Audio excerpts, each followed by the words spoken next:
we're going to be putting cams into this bike. Definitely not a professional. The average Joe can get this done. I've watched a ton of videos, but my philosophy behind things like this is I think I can do it, or I screw it up, somebody can fix it. Just cut my finger. Running into a couple of issues. It's not quite the right tool.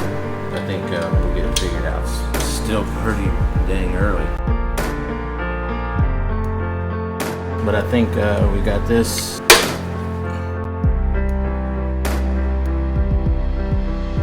I'm a little nervous, jumping over.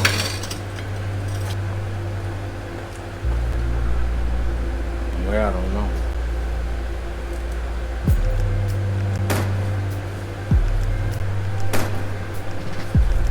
But I got a little leak. Something else to figure out.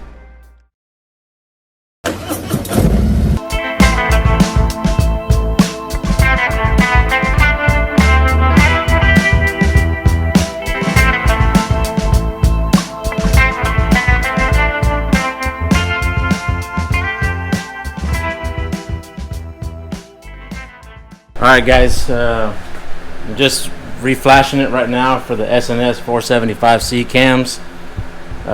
This will just be the first startup. This isn't going to be the official sound bite on it because I'm going to do that to compare with the one before. So, okay, done. Ready?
Where I don't know.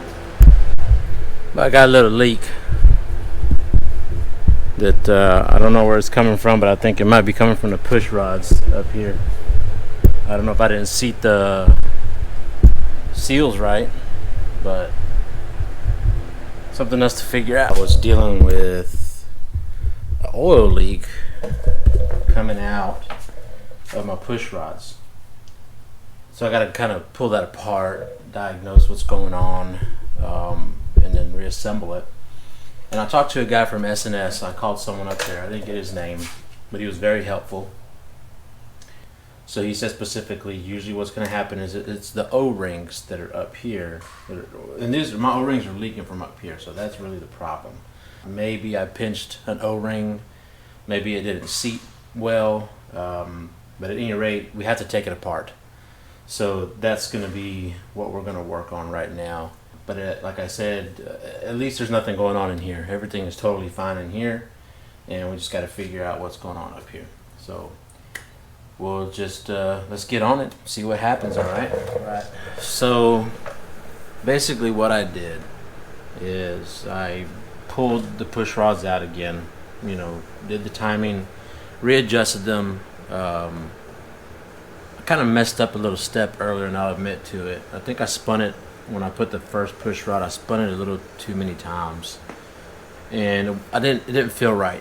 So I, backed it back out, took it out, went back to the instructions, went back, watched the video a couple of times, and I said, okay, now I understand. It took a little bit, so just make sure you understand your steps. Okay, so basically, between here, you're going to do what they call zero lash. So you put in the push rod and you spin it so that it hits at the top and the bottom, and there's no more play going up and down. You can spin it around, but no play up and down. Okay, and then from there you mark a flat on the 6-sided nut, and then from there you make 4 complete turns. Okay, so I did more turns than that because I understood it differently, and I went back and I corrected it.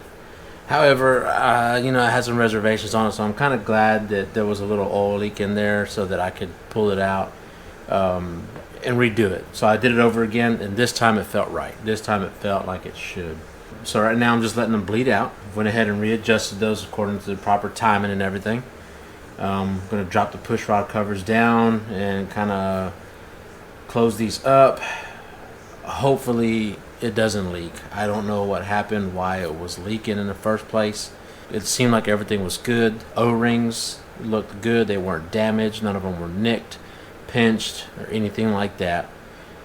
The tubes, the push rod tubes or the covers, they looked fine. They looked intact.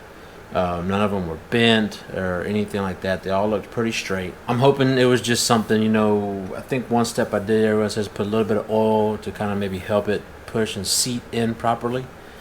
I'm hoping that was just it. So once I get back in there and I put everything back and I put the air intake on, spark plugs on the other side, the main fuse, and get it running, and then we'll go from there. You know, if it leaks again after doing it this time, I'll contact them and I'll see what we could do. Maybe I need to get new push rod covers or something like that, you know, to create the proper tension, although they feel super tight.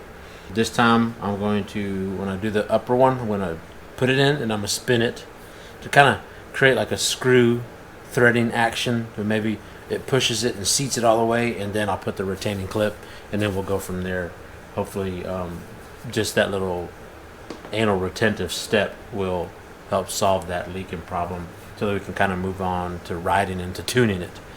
Let me just keep on buttoning it up, and then I'll come back to you probably tomorrow, because I'm just going to put these together, let them sit overnight, get nice and tight and seal up. Tomorrow we'll turn it on, and hopefully when we take a spin around the neighborhood it doesn't leak. And if it doesn't leak, I'll be super happy. If it does leak, well, you know, there's nothing I could do about it other than we just keep on trying. But that's pretty much it. So let's keep on going.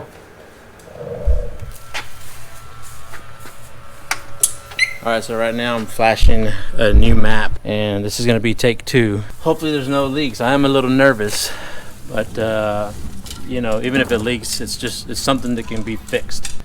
I'm going to turn it on, take it for a spin, and of course if it doesn't leak in the neighborhood, then maybe we're okay.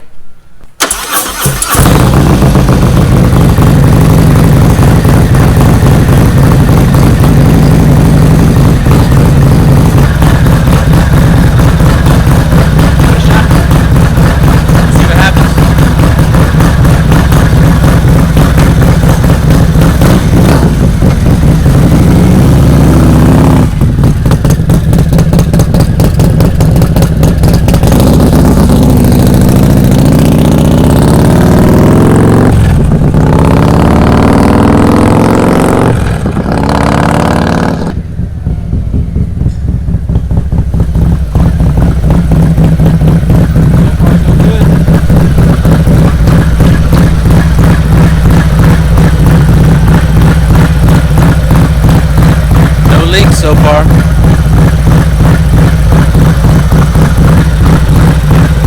Give it once a minute.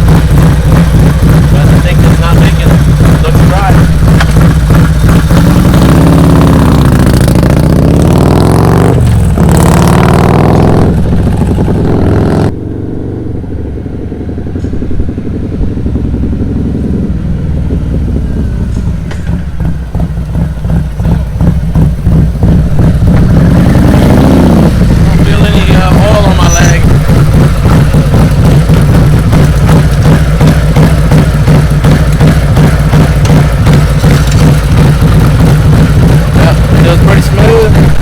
Say that's pretty successful so far.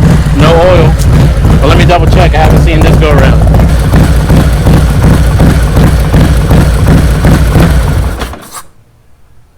Yeah! Now I'm excited. Hey, so we did good, man. You know what? I'm gonna definitely say that if you're tired, stop working. Ruthie's told me that 100 times that.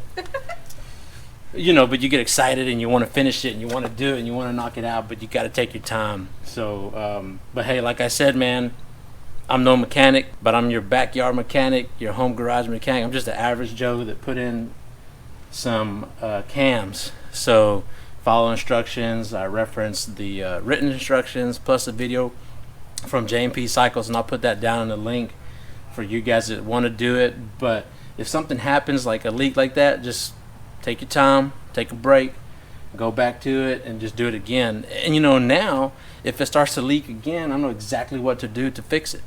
And that's the beauty of learning it and do it yourself, because now you can diagnose what's wrong with your bike. But man, I would say it's a pretty successful install. But 475 SNS cams. This is the chain drive. I did the 2-to-1 conversion on the stock headers.